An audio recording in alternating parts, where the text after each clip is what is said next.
Welcome to episode 4. This is the Alice Chen podcast, and we are rocking and rolling with Alice right now. We're talking about the evolution of Alice's team from the beginning of getting into the industry to actually in the last episode, we talked about you getting your first assistant. Yes, that's correct. Yeah. So let's start there. How did that come about?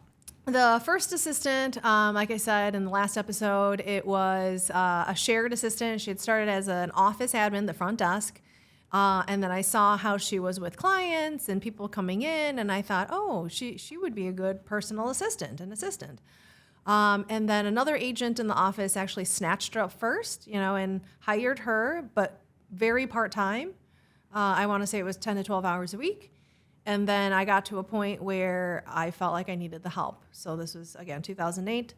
And then I asked that agent if it would be okay if I approached her and maybe we could share her hours, because I wasn't confident enough to hire somebody full-time, and she wasn't either. And so I thought it was a good compromise or a good kind of, mixture. So I did hire her. She was my part-time assistant. Her and the other agent kind of had a falling out. It was a little awkward, but she worked for me for most of 2008 as an assistant. And then I got married in September of 2008. And then that next spring, so when I got, let's talk about when I got married for a second. Yeah, that's exactly what I was thinking. Like, wait a minute, you can't, that's a big time of your life. But let's talk about as far as how it regards to business too, yes, because you get married, and most people who are not in the real estate business, you get married, you tell your company or wherever you work, hey, I'm getting married. I'm taking time off. I'm unplugging, right? Completely. I'm just unplugged. Yeah. And then you go on your honeymoon. I'm unplugged, right? Do not reach out to me, right? Do not disturb. That was not my experience, clearly. And so even so my assistant was invited, obviously, to my wedding. Okay. And even at the wedding itself, like the reception, you could tell she was super nervous. Like she was super I need to get back to the office, Alice. I need to get back to work, because she was covering for me. Yeah. She was the only person I had, actually, Yeah. And she was licensed, she had, in the process of working for me, got her license. Okay. And so she was filling in as I got another agent in the office to fill in too for me. But it was very nerve-wracking, to leave. It was the first time I was leaving my business with somebody. Does that make sense? Yeah. I know exactly how that feels. Yeah, it was. So then the next year, I'm trying to think. So then after I got back from my honeymoon, I went back to work, and then I think, if I remember the timeline correctly, this is when the assistant said, hey, I think I want to be an agent on your team now. I want to transition. When you got back from the honeymoon? Yes, okay. Pretty much. Yeah, I think that's what the timeline, maybe it was a little afterwards. But that fall, she got a taste of the feel of what it would be like by herself. I think so. Yeah. Got it. Okay. I think that's what happened. So, and it might have been, my memory is a little fuzzy. It might have been like that winter, it might have been a little bit later, but it was around that time. And so then I said, okay, I consider myself a pretty, not easygoing. I'm definitely not easygoing, but accommodating, like if somebody says, hey, I'm thinking about doing this, like, oh, okay, all right, we could try that out, So then I knew that I was going to have an empty seat on the admin side, obviously, right? Okay. Yeah. So then she's doing her thing, I'm giving her leads, and all the while I kind of had an agreement with her where I was like, until I find the next person, can you just help me out, sort of thing, right? Mm-hmm. And she said, sure, I'll still do admin stuff as needed, and then I'll do the agent activities, right, as you need it too. Great, okay. So my next hire, it wasn't a hire. So yes, it was a hire, actually. Sorry, I'm confusing everybody. But the next person that I hired, albeit a very short time period, I have to tell you this story, was an older woman, all right? Okay. And again, this is just to kind of go back to my mindset on hiring practices. I had no hiring practices. It was not really a fine-tooth system, as you would call it, right? Yeah. There was an interview process. There was just an interview. Yeah. And then it was like, you're a warm body. Let's do it. You know, it was not great, not good. And so I thought she was going to be a good fit because she had worked for a different team before. Okay. All right. And okay. so she was experienced and. Yep. Okay. And actually, I had a bone to pick with that team lead because when I called him in the interview process, when I called him to ask him, like, either for a reference or like, what did you think of her? Like, would you hire her again? Like all these questions, right? He basically, I had a bone to pick with him because he basically lied to me. He was just like, oh yeah, she's great. Everything's great. Everything, you should hire her, you know? Just get her off of my team. Probably. I mean, I don't know, you know? So then I hired her, and I have to tell you the story because it was a disaster. Oh, it was a disaster. She lasted probably a week. A week? Yes. Wow. It was terrible. Okay. Yes. So basically, I have to describe to you this one scene. I call it a scene. A scene. Because I have to paint the picture for you. There was one scene in that 1 week. In that 1 week. Okay. So I had at the time, by far, the highest price listing. It was a $2.7 million listing. Okay. Sounds pretty decent. Pretty decent. Yeah. Pretty good commission during right that there. time. Yeah. Okay. So, and because I was still new, right? I didn't have a 10-person team, obviously. So we were still installing sign panels manually. So the company, the signpost company installs the posts, and then we physically go out there and we clip on the sign panel. Okay. Sounds easy, right? Easy enough. Right. Okay. So it was the day that we were activating. It was time to install the sign panel. So this new admin, she was an older lady, and I have to paint a picture for you. She's shorter. She's vertically challenged, okay? And she had these like super thick glasses. I'm just painting a picture for you, okay? Yeah. And so I didn't know that the sign company never told me that the signpost that they installed was like 10 feet tall. It was like a giant signpost, out of the ordinary, okay? I guess if you have a big listing, why not, right? I guess go all out. It's a big house. Put a 10-foot sign out there, right? Yeah. And so, of course, that day was pouring torrential rain. I'm not joking, okay? Pouring torrential rain. And so she goes out there, and I could just picture it. You know, she doesn't have a ladder. I was just saying, that's the first thing I was thinking. Like, does she have a ladder? Does she know that the sign's going to be that big? She's trying to, like, put the sign panel on, and she's calling my other assistant, like, I don't know what to do. It's in the rain, so like there's like a sound buffer. You know, she's like, it's not for her, okay? And so she comes back. So not only does she not successfully install the panel, she brings the panel back. She's sopping wet, okay? I'm picturing like mud and like.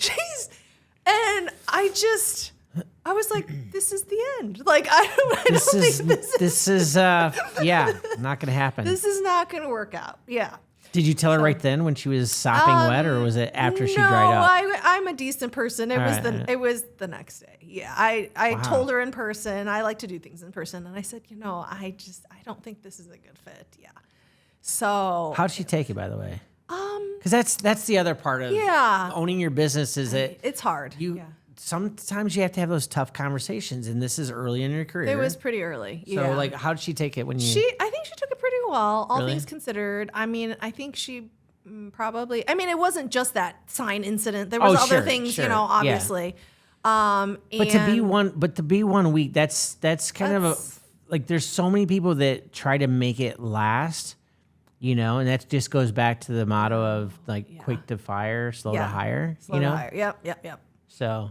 How did you feel when you walked into that conversation? Nervous, of course. Yeah, just like a lot of nerves, because I didn't know. I didn't have a ton of experience at the time. Yeah. Delivering bad news or disappointing, upsetting people. So it was upsetting, but it had to be done, and yeah. Did you consult with your broker? Your managing broker at that time on that, or? Don't think so. Really? So you just had it in your head? I just said, this is it. Head and heart that I need to make this happen, and Yeah. I'm going to walk away with this with one less person. I mean, yeah, to be honest, like, she was driving me crazy that week. I mean, she was driving us both crazy, the first assistant and I. Yeah. So it was very clear that she was doing more harm than she was doing good. Yeah. So it was just not a good fit. Yeah. Yeah. I'm always curious on that because I think sometimes those can be hard, and I think in our world of being business owners and branch managers and so forth, it's hard to like have those tough conversations. Oh yeah, for sure.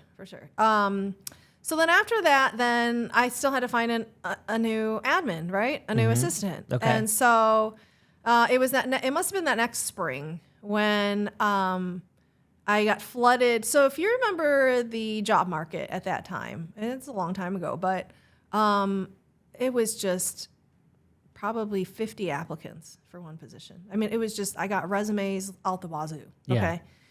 So first it was finding the time to filter through all the resumes, kind of getting them down to like a manageable number, and then calling those people, setting up interviews. Yeah, I remember that. Yeah. And then that is when I finally realized that I needed to come up with some sort of system. Like when they come in for an interview, what is my system, right? Like I can't just have them come in, have a nice casual conversation, and then say, oh yeah, I think you'll be great. Let's hire you. Like that clearly was not working. Okay. So what I created at the time was a very basic system. So I had them take a DISC assessment, a very basic DISC assessment, so that I would know kind of like where their work personality, was on that spectrum. And then I had them come in for an interview, okay? And then where we would go through their resume, talk about their experience, why they want to work for me, things like that.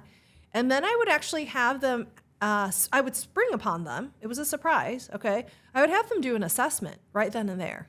So I would log on to, there was an office computer in the conference room. I would log on to that computer. Yeah. And I would have them give me a sample of their typing.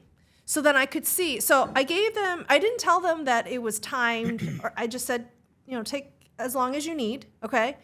And I would like for you to, based on these photos of a listing and these notes that I took, handwritten, okay, measurements of rooms, things like that, I would like you to write up a brochure, an ad copy for this listing. Wow. Okay. That's good. And then this. I would like for you to not match, but basically tell me where you would put which pictures on this template of the brochure. Pretty simple, right? Okay. But I would have them type it, like it wasn't written. Just so you could see how efficient? I needed to see a couple things. I needed to see what their words per minute, like how efficient they were, how long it took them to do this, right? Yeah. This mini project. Yeah. And then also the end product, like what it looked like, right? Of course. Right. And so even though it wasn't timed per se, it was kind of timed, because what I found was back in the day, if an applicant spent more than 45 minutes on this task, that told me a couple of things. It told me that their work style probably was not a match for me, okay? Because I do everything fast. I talk fast, walk fast, eat fast. And then also it just meant that it would probably be challenging, to work with them, because I would be frustrated, they'd be frustrated, things like that. It probably wasn't a match.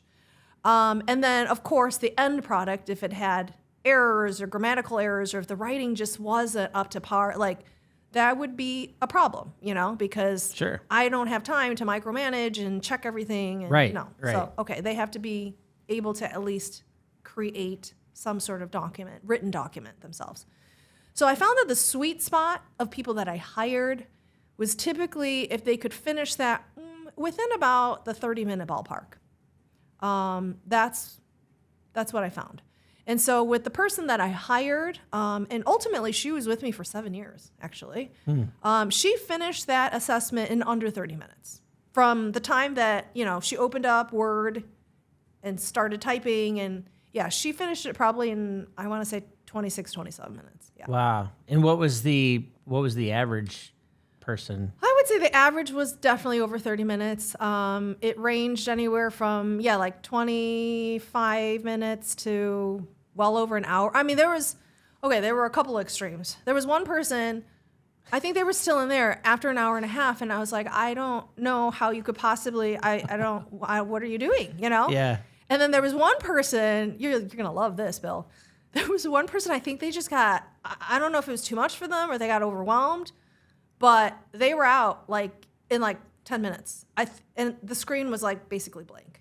I think so. They just basically quit. Yeah, before they I even think started. they were like, yeah. I can't. So do it was a good filter. It was a very good filter. Yeah. So you did a disc assessment, and then you had them do this test. This test. Yeah, basically. Do you still do the disc test or disc assessment? So we haven't hired in a while. Yeah. You know, because my staff has been with me now for 6 years. Yeah. But yes, when I hired them in 2019, yes, I did a lot of assessments. Did you do one yourself too? I did, yes. What to time myself, yeah. Well, so what would you? Oh, you mean that you did the task, but did you do a disc assessment? Oh yeah, I did. Yes. So what is your disc? Well, what would you think it is? Like, if you had a guess. I would say S, high I and high S, right? No. No. Are Yeah. you high D? I'm super low S. Yeah, I'm high, Super low high S. D, super high I, like sky high, off the chart. Wow, that's And then interesting. S and C is like almost not. Actually, I shouldn't say that. S is almost non-existent, and then C, because of my finance background, is like average. Yeah. You know, like on a scale of 1 to 10, it was like a 5. You know? Okay. Yeah. I mean, it's so funny that we're talking about this because I literally just the other day asked my whole team to do one? to give me all their discs. Wow. Okay. So like it was because we had our meeting last week, and so it's just funny that we're even talking about this. Yes. And what did you think that the disc nailed your? Oh personality? yes. So okay. Behavioral. I think it did, and then I also knew what I was looking for in an admin, because an admin ideally should not have my disc, right? So I knew that the perfect admin would probably be some combination of S and C. Those are their two highest. Yeah. So S, like support, you know, kind of, and then C, just having that analytical, you know, type of personality. Attention to detail, attention right? to detail. And then I is okay, you know. The other thing that I've heard But no D. not no D. I mean, you have to have some drive, you know, but I've heard of the fact that some individuals, and I have one on my team actually currently, some individuals that are a ISC.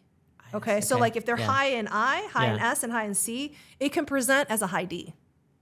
Really? Yes. I did not know that. Yes. I heard that a while back ago, and I thought, oh, that's so interesting. Yeah.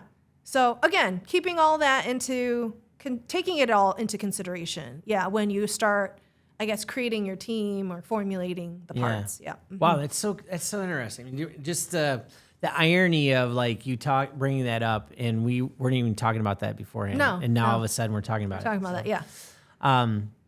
So I mean, that's a huge deal. That's a really big deal. I love how it was a game changer. Yeah, for me. Yeah. So you took, I mean, just to rewind a little bit, right? You went from chaos, your first in the business, to chaos, to partnering. That's not working, not sharing. Now I need to really treat this like a business. I'm going to run it like a business. And then you figuring out the whole interviewing process of building that team. Yep. So how did that go? Like, so as you started getting your systems, you know, that seems like, well, if you hired somebody, they stuck for 7 years, that was a good move. Then. That was a good move. Yeah, for sure. So she started off, I think it was also part-time. So she started off part-time, and then she very quickly, I want to say so that was 2009. I want to say within a year or so, she became full-time. Okay. Because the business just was too much for me to handle, for her to handle only part-time. And then we hired actually a second full-time admin in 2010, I want to say. Yeah. Mm-hmm. So let's talk about volume from when you were solo agent to moving into assistant, and now it sounds like that as you're talking about this, growing, we have to add more. We have to add more. Yep. So what did that look like? What was 2007, 2008? Not to go back to last that's episode. Okay. Yeah. What did that look like? 2007, 2008. I want to say my volume was still pretty low, surprisingly.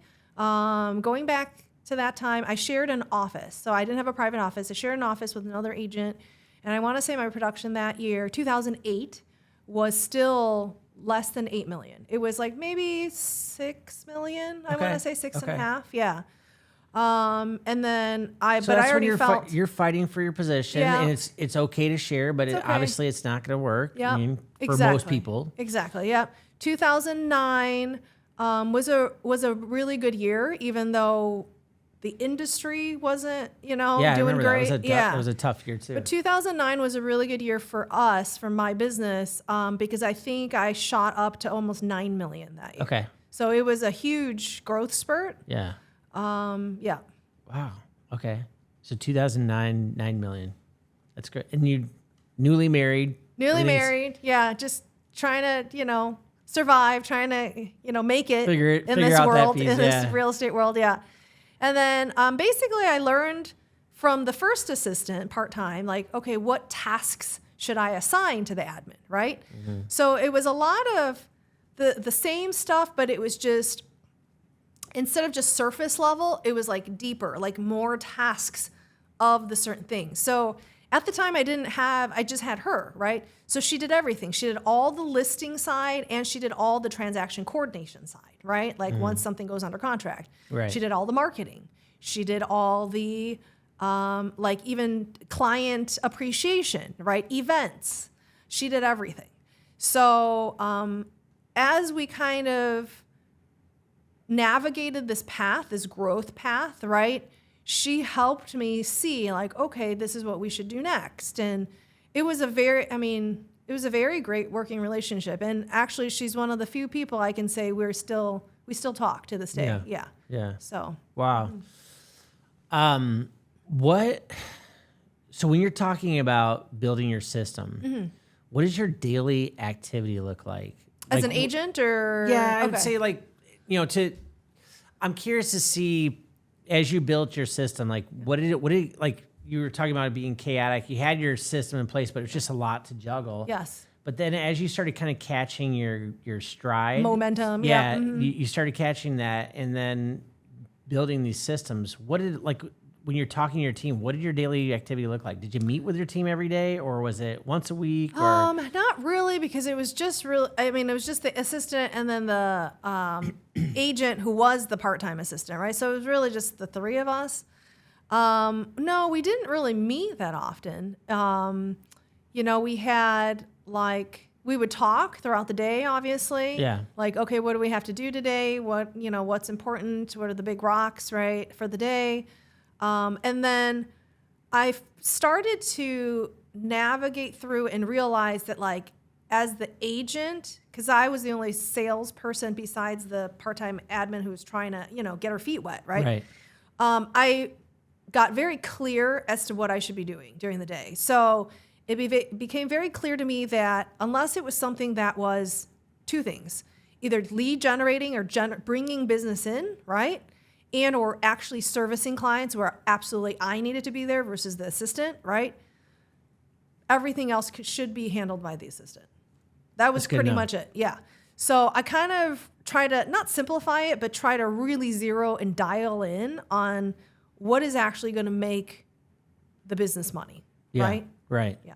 So what you were doing was kind of like the airplane model, right? You're taking the oxygen before you give it to the kids, which are the assistants. So yes. you fixed what you needed to do and simplified it in your version, which is lead gen and customer relationship, right? Yep. Yep. How did you build like a vision plate, or was there like a model that you drew up for them to let them? So we created job description and task lists. Got it. Yes. Okay. So that was like the early days of okay, well, what should they be doing, right? And then so we just started typing things out, and we created a list, and we honed in on it and kind of revised it, several times over. And then that's how we kind of gain clarity. Right, Yeah. As right. to, okay, this is what you should be doing. This is what I'm going to be doing. Yeah. And there's no one size fits all. No. Right. So you have to adapt to the disc and what these people are, how they're wired up. Yep. We're experiencing that right now with our team too. And we just keep going back to the very beginning of the process. Yeah. If you have back end issues, it's all because the front end issue or front end wasn't dialed in. Wasn't dialed in. Yeah. Mm-hmm. So, I mean, we're trying to meet on a daily basis with just my assistant, and then a weekly basis for the team. Sure. So, is that kind of what you guys did, or how'd you communicate with them? I guess. Yeah, I guess it was just because we were still so small. We just talked throughout the day, and then I want to say we did have like it wasn't formal, but yeah, we did have like team meetings where we would talk about things, but it wasn't formal by any means. Yeah. Yeah. See that? I mean, we weren't there yet. Yeah. Yeah, we weren't there yet. I mean, I think that when we're listening to early stages, people think that they already had it down. No, and your definitely. trial, I'm listening to your story, and I'm just amazed at your trial by error almost to a degree, because you're like, wait, this didn't fit. So I gotta take this out and put this piece in. Yeah. And then I do have, just off the top of my head, because I didn't like write anything down for this episode, but I do have 2 other stories of failed assistants, failed hires. In the same years? I had so years? many, yes, during this time bucket. Wow. Yeah. Okay. So before I don't want people to think that like, oh, I just had the one failed hire and then I somehow got stick with the lucky stick and then, hit with the lucky stick and then found my magical person like the next time. It wasn't like that at all, There were at least probably 2 other individuals that I hired. Oh gosh. That didn't Wow, I work didn't know out. that. Yeah, like in between. And it was during this pocket of time, this period of time. The first one, the first one is a shorter story, so I'll tell that one first. So the first one was a young gal that I hired, and I don't really know what the issue was. Again, my processes weren't honed in yet, right? This was before I had the disc and the whole assessment and things like that. And this is what led to me activating that. And something was just off with her. I don't really know what it was. And now thinking back, I think she was stoned on the job. Yes. Oh. It was one of those. Then you incorporated drug testing, yes, right? Yeah. No. It was one of Here's those. a cup.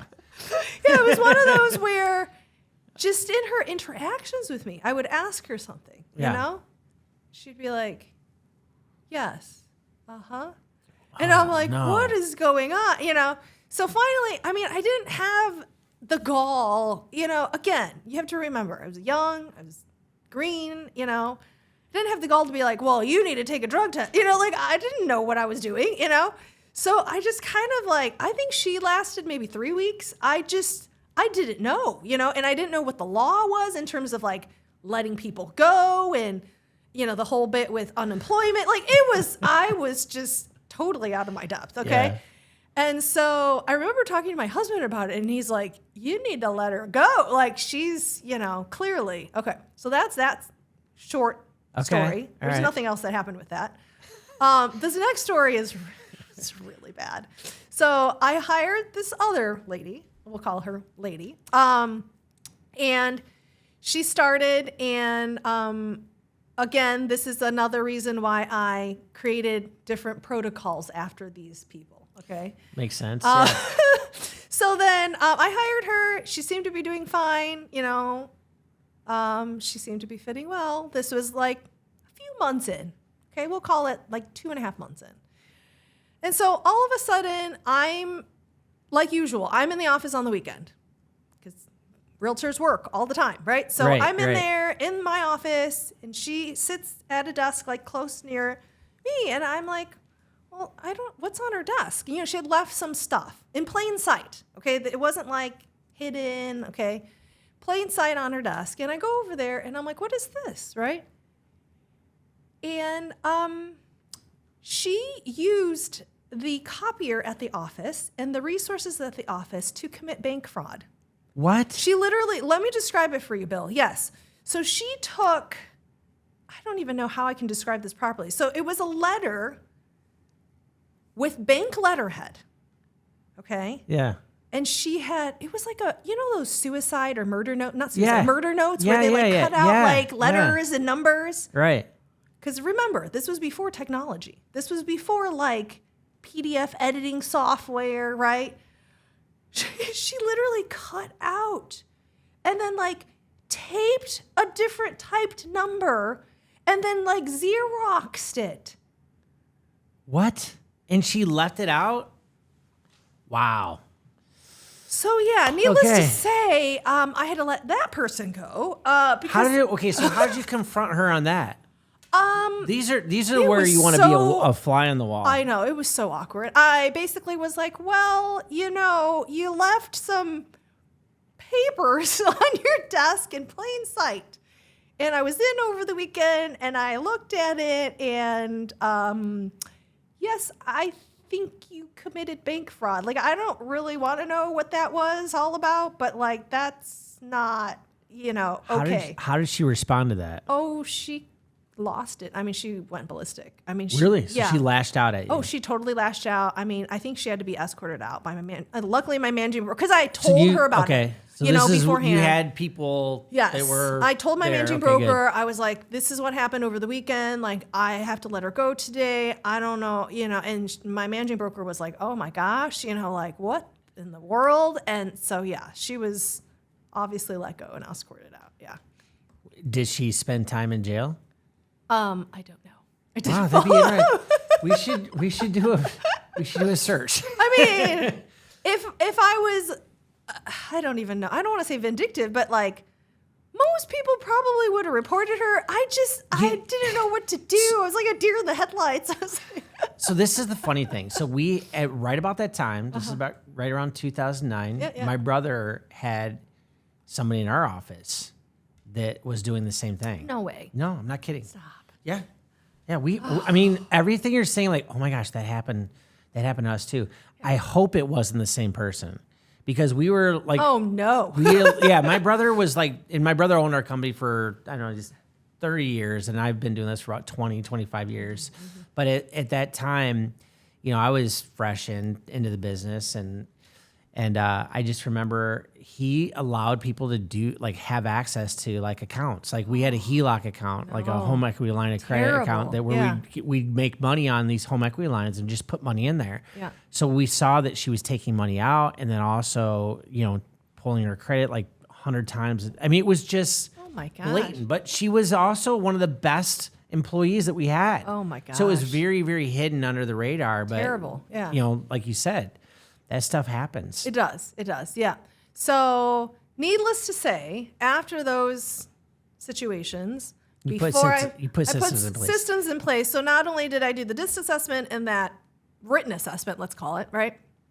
I made it, I wrote out a policy. Like it was a written policy. This is my hiring policy. Okay. All right. I got really serious. And so then I pulled, when you applied for a job, I pulled your background check. Okay. And I pulled your credit report because I needed to know if I was hiring somebody who was going to try to commit bank fraud. Like, I don't know what's going on here, Yeah, or smoke weed on the job. Yep. And so, there were a lot of things that I changed. Yeah, there were a lot of things that I changed. So just going back to the three individuals that didn't quite make the cut. The cut. So you had, was it, I just want to know, I'm curious just about for my own thought process here.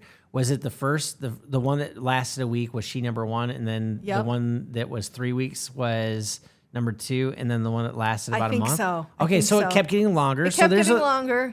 I was trying to be a good person. I don't know, but apparently I was not. And was that during 2008 or 2009? It was during 2009. Yeah. Okay. Like right. 2000, end of 2008 and then through early 2009. Yeah. Okay. Yeah. So in 2009 is when you put the protocol in place. Yes. And then that's when I found the right person magically. Yeah. See?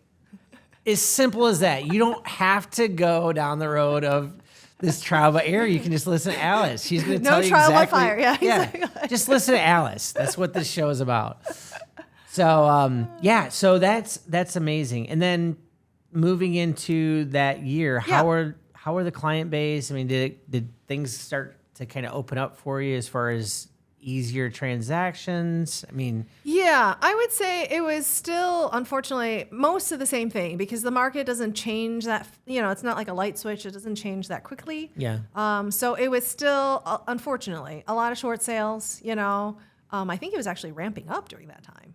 Yeah, I do remember that. And then I don't know if there's anything else that I would say was like, that stuck out in my mind. Yeah. Mm-hmm.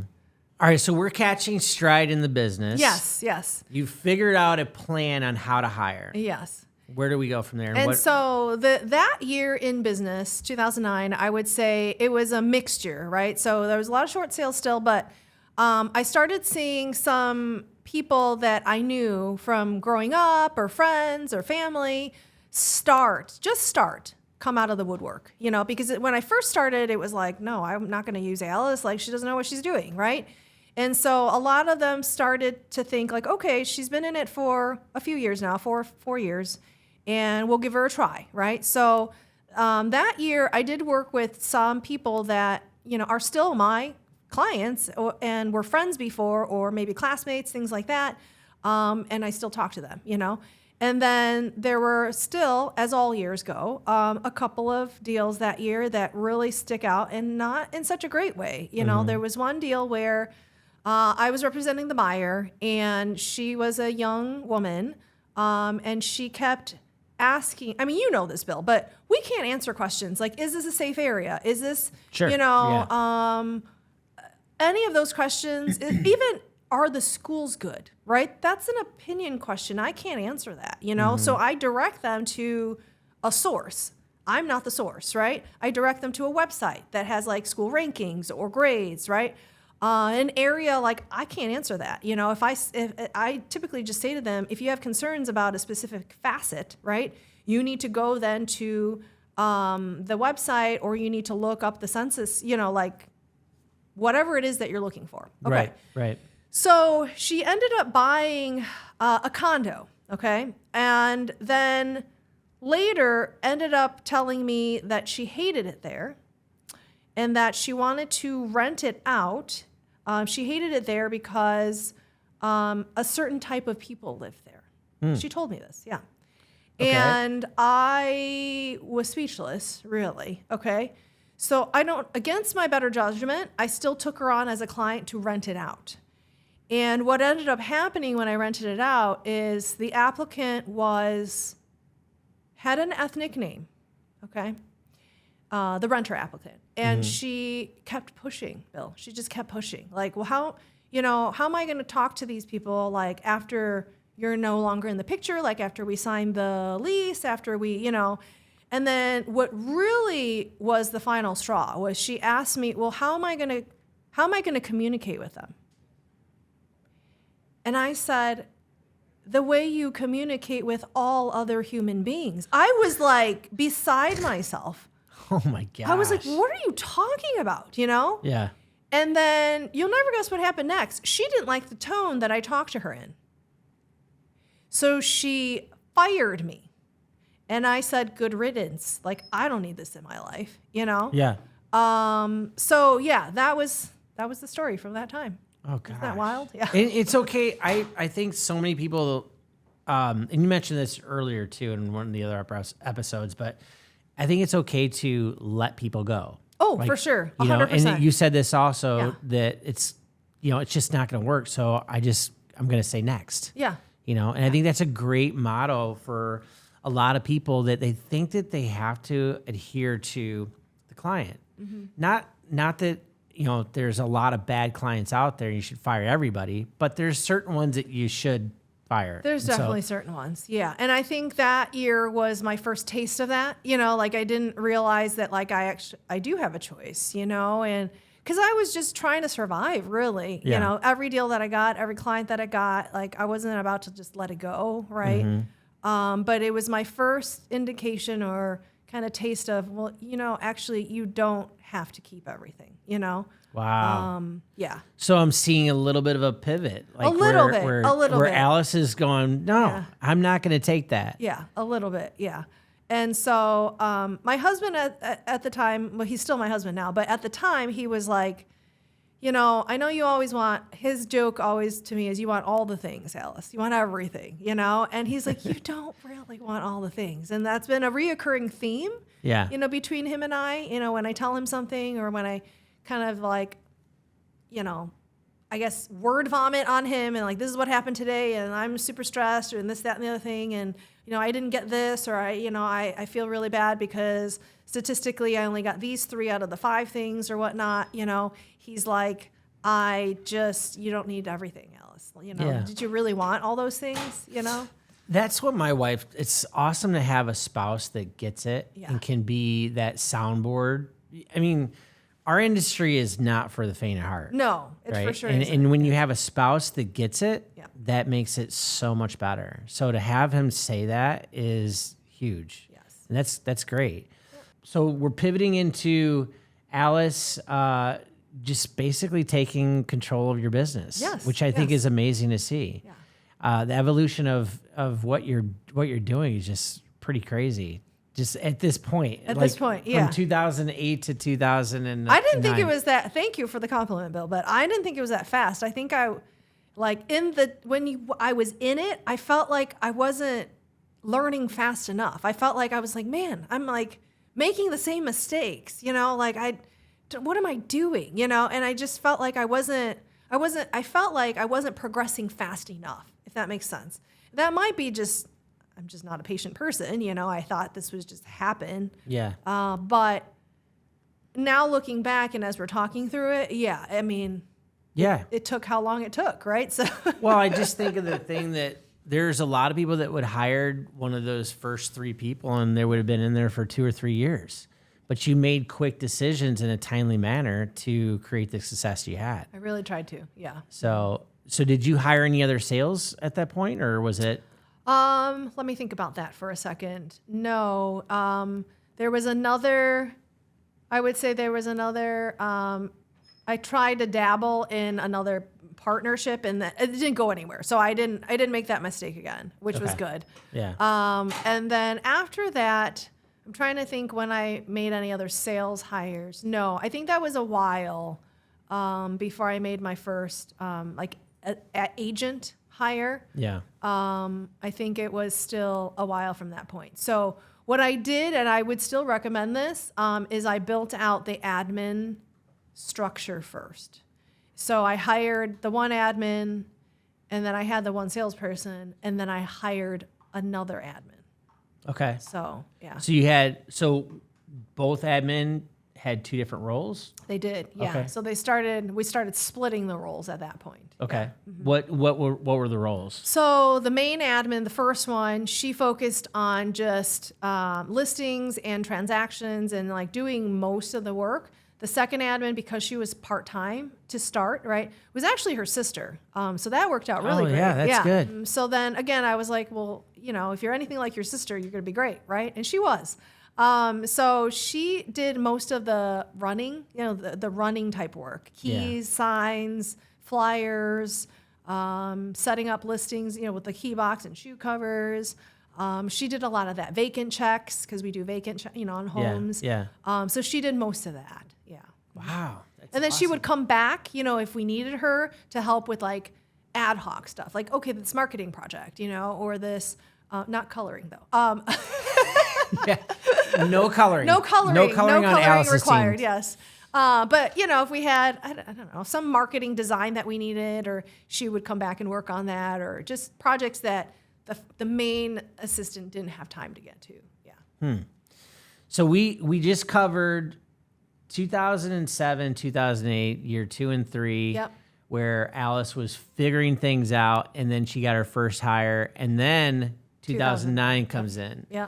And you figured out the system, how to hire correctly. Yep. And that's the theme of this one. And I really appreciate you telling me that, because we're in the middle of doing all this right now. Yeah. So I'm like all ears right now. So I appreciate you telling me everything. And I think this is going to be really beneficial to anybody out there in today's market, in the real estate world. So we'll see you on the next episode of the Alice Chen podcast. Thank you so much again, Alice. Thanks, Bill, for all your time. And thank you again for listening in. We will see you next time.